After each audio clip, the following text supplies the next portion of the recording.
Hello বন্ধুরা, তোমরা সবাই কেমন আছো? আশা করছি অনেক ভালো আছো। আমি আফসারা হক তোমাদের সবাইকে স্বাগত জানাই GoG8-এ।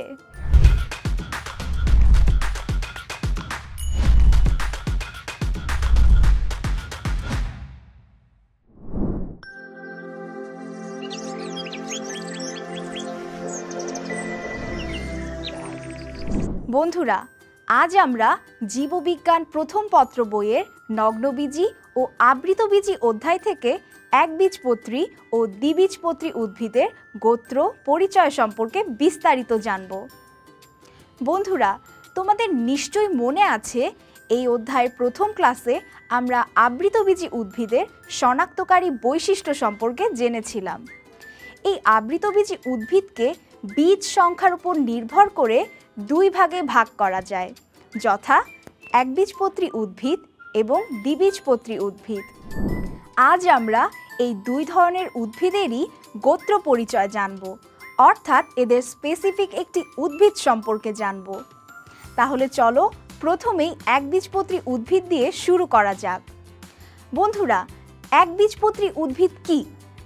যেসব আবৃতবীজি উদ্ভিদের মধ্যে কেবল একটি মাত্র বীজপত্র থাকে তাদেরকে বলা হয় একবীজপত্রী উদ্ভিদ, যেমন ধান, গম, ভুট্টা, পেঁয়াজ, রসুন ইত্যাদি একবীজপত্রী উদ্ভিদের উদাহরণ। বন্ধুরা, তাহলে চলো এবার দেখে নেওয়া যাক এই ধরনের উদ্ভিদগুলো কেমন বৈশিষ্ট্য ধারণ করে। এদের বীজে বীজপত্র থাকে একটি।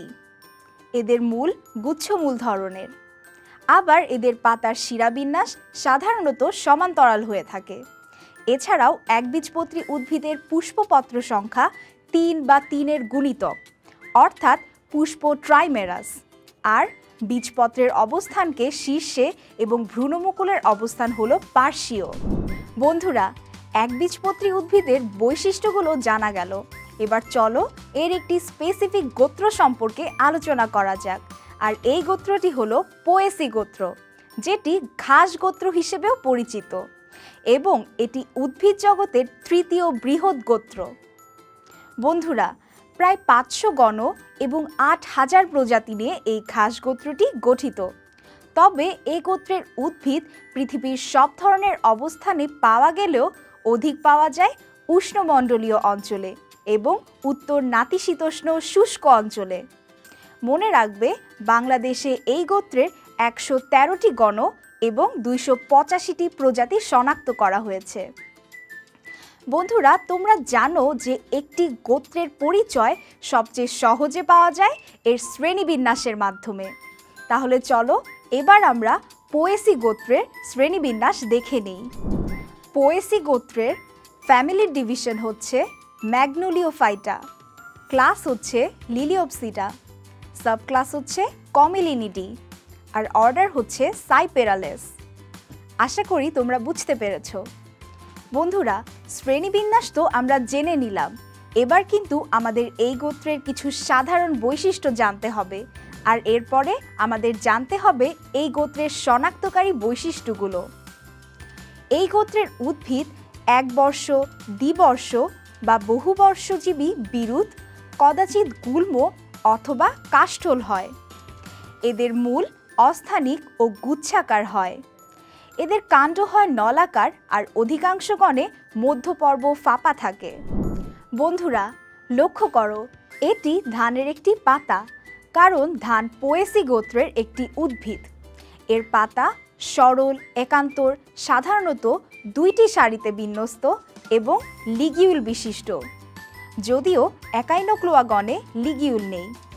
এর প্রতিটি পাতা সাধারণত 3টি অংশ নিয়ে গঠিত, যথা গোড়াতে সিথ, লম্বা পত্রফলক এবং লিগিউল। এই লিগিউল হলো লিফ সিথের মাথা এবং পত্রফলকের সংযোগস্থলে অবস্থিত একটি উপবৃদ্ধি। বন্ধুরা, এই লেমাকে আবার ব্রাক্ট বা মঞ্জরি পত্র এবং প্যালিয়াকে ব্রাক্টিউল বা উপমঞ্জরি পত্রের সাথে তুলনা করা যায়। খেয়াল করো, লেমার বিপরীতে প্যালিয়া অবস্থিত, তো প্যালিয়া সহ পুষ্পটি লেমার কক্ষে অবস্থিত থাকে আর পুষ্পটি প্যালিয়ার কক্ষে অবস্থিত থাকে। বন্ধুরা, ঘাস গোত্রের পুষ্পকে সাধারণত পুষ্পিকা বলা হয়, যা উভলিঙ্গ বা একলিঙ্গ হতে পারে, যেমন ভুট্টা উদ্ভিদে একলিঙ্গ এবং ভিন্নবাসী, জিজানিয়াতে একলিঙ্গ সহবাসী। এরপরে আছে পুষ্পপুট। যদিও সকল পুষ্পিকাতে কিন্তু পুষ্পপুট নেই, কোনো কোনো উদ্ভিদের পুষ্পিকাতে এরকম ক্ষুদ্রাকার দুটি পুষ্পপুট থাকে, যাকে লোডিকিউল বলা হয়। ক্ষুদ্র শল্কপত্রের ন্যায় পুষ্পপুট হলো লোডিকিউল। আশা করি তোমরা বুঝতে পেরেছ। বন্ধুরা, এছাড়াও আরও আছে পুংস্তবক, স্ত্রীস্তবক, অমরা বিন্যাস, ফল, বীজ ইত্যাদি। তো পুংকেশর সাধারণত 3টি হয়, তবে ধান ও বাঁশ উদ্ভিদের পুষ্পে 6টি পুংকেশর 2 আবর্তে অবস্থিত। আবার স্ত্রীস্তবকে গর্ভপত্র 1টি, গর্ভাশয় 1টি, গর্ভদণ্ড 1টি, গর্ভমুণ্ডু 2টি, গর্ভাশয় 1 প্রকোষ্ঠ বিশিষ্ট। কিন্তু মনে রাখতে হবে যে এর প্রকোষ্ঠে ডিম্বক থাকে কেবল 1টি। এছাড়াও বন্ধুরা, এদের অমরা বিন্যাস মূলীয় প্রকৃতির হয়।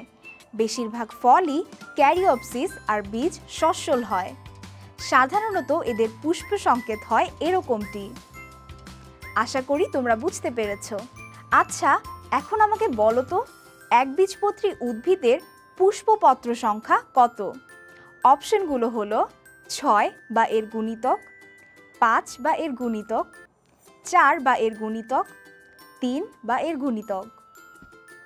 সঠিক উত্তরটি হলো ঘ, অর্থাৎ একবীজপত্রী উদ্ভিদের পুষ্পপত্র সংখ্যা 3 বা এর গুণিতক। আচ্ছা, তোমরা কি বলতে পারো এই গোত্রের শনাক্তকারী বৈশিষ্ট্যগুলো কি কি? আমি তাহলে বলছি। এদের কাণ্ড নলাকার, মধ্যপর্ব ফাঁপা হয়, পত্রমূল অর্ধকাণ্ড বেষ্টক আর পাতা লিগিউল বিশিষ্ট হয়। এই গোত্রের উদ্ভিদদের পুষ্পবিন্যাস বা মঞ্জুরিপত্র স্পাইকলেট।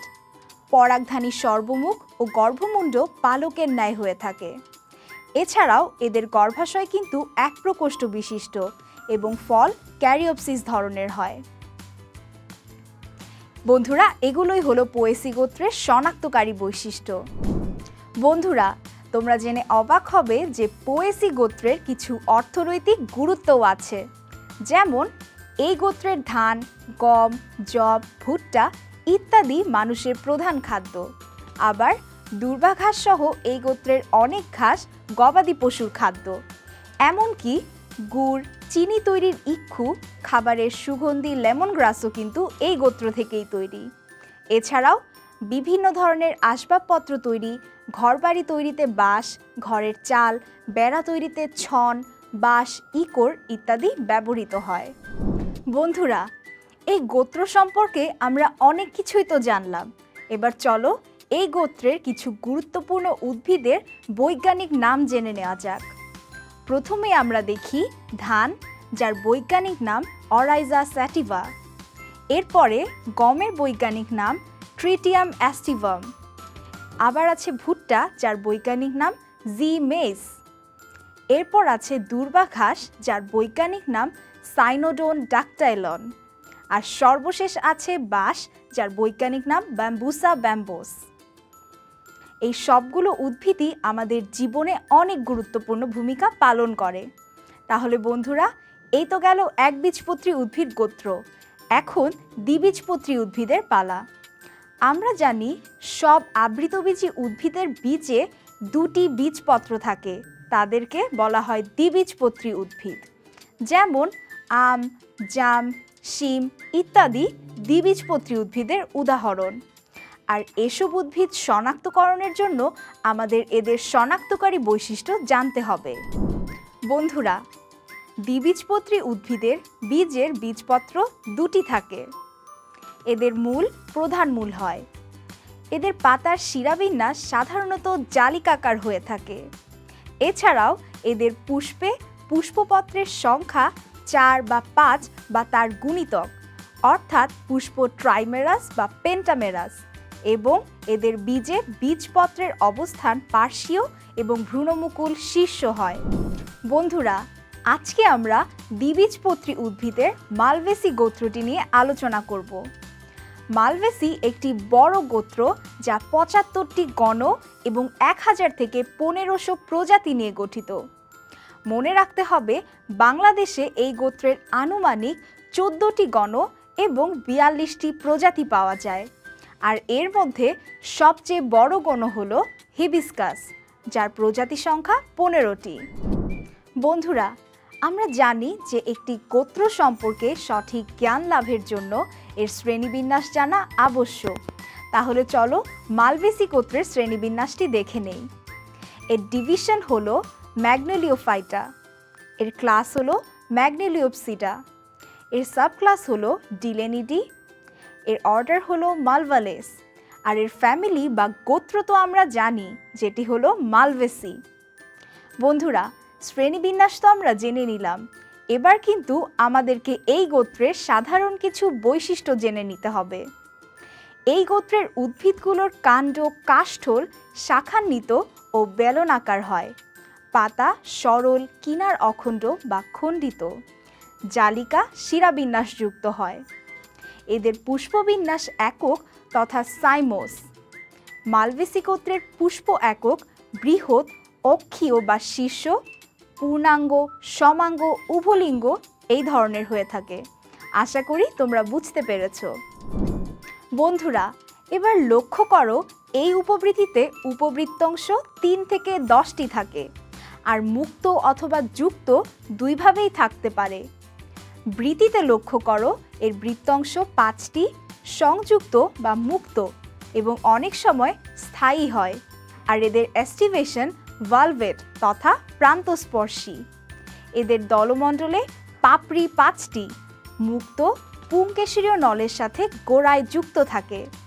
এদের এস্টিভেশন টুইস্টেড তথা পাকানো ধরনের। বন্ধুরা, এদের পুংস্তবকে এরকম বহু পুংকেশর থাকে যা একগুচ্ছ। এর সাথে পুংদণ্ড সংযুক্ত হয়ে একটি নল সৃষ্টি করে আর পুংনল গড়ায় দললগ্ন হয়। এদের পরাগধানী এক প্রকোষ্ঠী, বৃক্কাকার। আর লক্ষ্য করো, এই রেণুটি বৃহৎ এবং কণ্টকিত। বন্ধুরা, এখানে স্ত্রী স্তবকে তোমরা লক্ষ্য করো, এতে গর্ভদণ্ড, গর্ভমুণ্ড ও গর্ভাশয় রয়েছে। এর গর্ভপত্র 5টি, গর্ভাশয় 5 প্রকোষ্ঠ বিশিষ্ট, আর প্রতি প্রকোষ্ঠে 2টি ডিম্বক থাকে। এছাড়াও এদের অমরা বিন্যাস অক্ষীয় প্রকৃতির, আর ফল সাধারণত ক্যাপসিউল বেরি অথবা সাইজোকার্প হয়।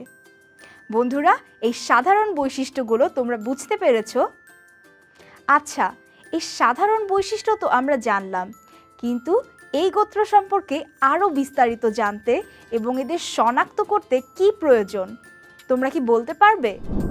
হ্যাঁ বন্ধুরা, ঠিক ধরেছ। এর জন্য আমাদের এই গোত্রের কিছু শনাক্তকারী বৈশিষ্ট্য জানতে হবে। যেমন, এই গোত্রের উদ্ভিদের কচি অংশসমূহ মিউসিলেজপূর্ণ। এদের পাতা সরল একক ও মুক্তপার্শ্বীয় উপপত্রযুক্ত হয়। এদের পুষ্প একক এবং সাধারণত উপবৃত্তিযুক্ত। এদের পরাগধানী এক প্রকোষ্ঠ বিশিষ্ট এবং বৃক্কাকার। এছাড়াও এই গোত্রের পুংকেশর বহু, একগুচ্ছ পুংকেশরীয় নালিকা গর্ভদণ্ডের চারদিকে বেষ্টিত থাকে। বন্ধুরা, মনে রাখতে হবে, এদের পরাগরেণু কিন্তু বৃহৎ এবং কণ্টকিত। এসবই ছিল মালভেসি গোত্রের শনাক্তকারী বৈশিষ্ট্য। আশা করি তোমরা বুঝতে পেরেছ।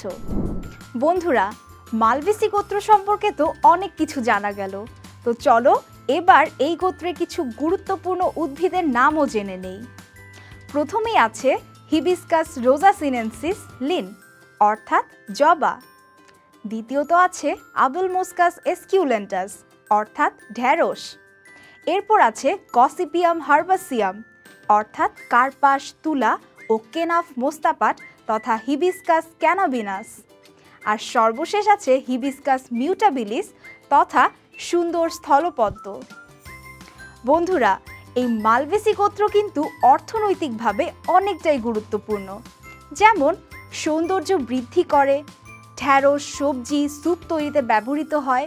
এরা ঔষধি গুণ সম্পন্ন, আবার কার্পাস তুলা থেকে সুতা, মেস্তাপাট হতে দড়ি ইত্যাদি তৈরি হয়। অর্থাৎ এ থেকে বোঝা গেল যে এই গোত্র আমাদের জন্য অনেক গুরুত্বপূর্ণ। বন্ধুরা, দেখলে তো আমাদের এগুলো জানার সাথে সাথেই আমাদের এই অধ্যায়েরও সমাপ্তি ঘটল। তাহলে বন্ধুরা, আজ এই পর্যন্তই। আশা করছি আজকের পর্বে তোমরা অনেক কিছু শিখতে পেরেছো। পরবর্তী পর্বে দেখা হবে, আর সেই পর্যন্ত তোমরা সবাই ভালো থেকো, সুস্থ থেকো এবং অবশ্যই GoG8 সাথেই থেকো।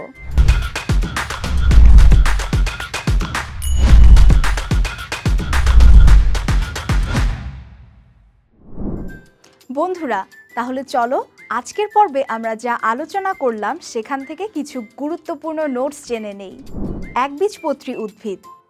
যেসব আবৃতবীজী উদ্ভিদের মধ্যে একটি মাত্র বীজপত্র থাকে তাদেরকে বলা হয় একবীজপত্রী উদ্ভিদ, যেমন ধান, গম, ভুট্টা, পেঁয়াজ, রসুন ইত্যাদি।